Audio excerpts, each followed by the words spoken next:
Hi అండి. మేము మైసూర్ బయలుదేరామండి. కారులో బయలుదేరాము. మైసూరు వెళ్తూ దారిలో నిమిషాంబ టెంపుల్ అక్కడ దర్శనం చేసుకోవడానికి ఆగాము. 15 మెంబర్స్ అండి, అందరం వెళ్ళాము, మా ఫ్యామిలీ మెంబర్స్. ఇక్కడ అమ్మవారు అండి. వీడియో తీస్తుంటే పూజారి గారు తీయనీయడం లేదు, కానీ అమ్మవారు కొద్దిగా అట్లా కనిపించిందండి, అంతే, కొంచెం కనిపించిందండి. మళ్ళీ బయటికి వస్తానే ఆంజనేయ స్వామి గారు అండి. ఇక్కడ ఇటుపక్క ఈ లోపల సూర్యదేవుడు, విఘ్నేశ్వరుడు ఉన్నారండి. బయటకు వచ్చేసాము. ఇక్కడ కావేరీ నది అండి, బాగుంటుంది. జనాలు తక్కువ ఉన్నారండి ఆ రోజు మేము వెళ్ళిన రోజు. చాలా బాగుంటుంది ఇక్కడ. అమ్మవారి దర్శనం చేసేసుకొని 12:30 అలా అయిందండి.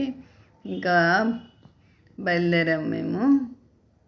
ఇక్కడ ఏరండి, మైసూర్కి బయలుదేరామండి.